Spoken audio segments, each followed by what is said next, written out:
The way you usually can tell that a child is struggling and in need of glasses here in the classroom, there's actually several different ways. Many times you'll see them squinting. Many times you will see, they'll flat out tell you, I can't see. And it'll be from either where they're sitting at their table. Even becomes a little bit more concerning if they're kind of sitting close to what they're doing and you notice they say, you know, I can't see that. I've also noticed vision problems over a long period of time. So for example, if a student hasn't mastered a concept that I've covered multiple times, they're a bright student and they typically pick up on things, but they haven't. One thing I might look into is where they're seated in the room in position to the board, and perhaps there's a vision problem there if they haven't been able to see the board and therefore haven't been able to understand the concept. Being in kindergarten, I think that the biggest thing I see is kids kind of squinting their eyes to see, or they'll run up really close to the board to see exactly what is on it. Usually one of the students will probably come up to us first and say that they can't see the board, they can't see the instructions. Or I will notice if a student says, can I move up to the front? So that happens a lot. Or you notice when they have a piece of paper next to them and they're holding it up to their face. As a teacher's point of view, that does seem disruptive at times, but if we don't know that it's because they're needing glasses, then that becomes an issue and then it trickles down to other students. I think a lot of children are unaware if they're having vision problems. They might be squinting at the board, they might be struggling to see something in front of them, but I almost think that they don't know that that's not normal.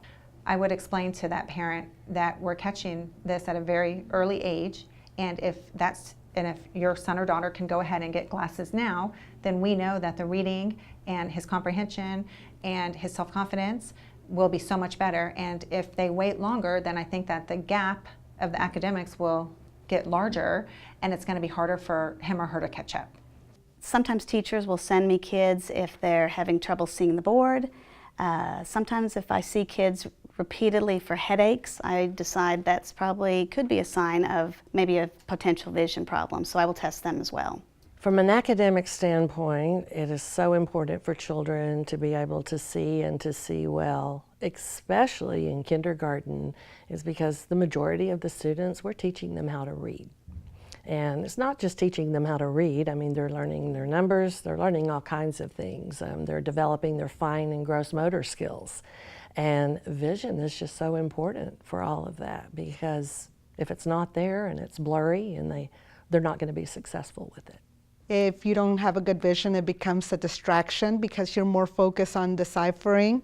I would say it's more like reading hieroglyphics instead of trying to focus on the content and what is valuable for you to learn. If there's an issue with their sight, they're going to have an issue learning. So vision is vital to their academic success. When children have good to perfect vision, I can see that they are always taking very copious notes. They're answering the questions, they are participating in class. They typically like to sit in the middle to the front of the classroom, and they're just more involved within the whole conversation. Teachers need to be advocates for their students. Oftentimes, teachers are a key role in being their students' advocate. Teachers have a unique perspective because they see a whole group of kids the same age, and so they know what's common and what's uncommon. They can notice things like that parents might not. Sometimes they kind of shy away from wanting to participate in either activities where they either have to write or read, or they don't want to, even verbally, they just kind of maybe are a little bit more shy, kind of have to pull the information out of them a little bit. And I think when they do get the glasses that they may need, then it builds their confidence a little bit.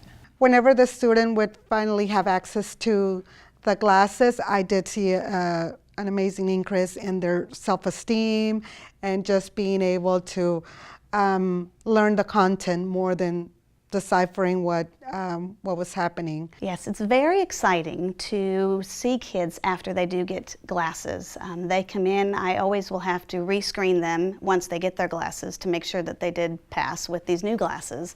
And they are so excited to see that, wow, they can read the 20/20 line. And so it's very exciting and very rewarding for me to identify a need and to be able to see that need taken care of. I had a little boy who came in, and by the end of the first 9 weeks when we were doing assessments, I was concerned because he didn't know his letters, his sounds. He had not really picked up on much of anything. And I had not seen the triggers that we were speaking of.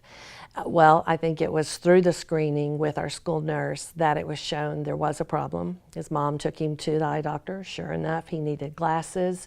By the end of the second 9 weeks, the child had already learned the entire alphabet, knew the letter names, the sounds, had already learned and could read all of his important words. By the end of the year, he had received an award as one of my top students and had made probably the most progress. And had it not been for his vision being checked and getting glasses, I don't think it would have been that way.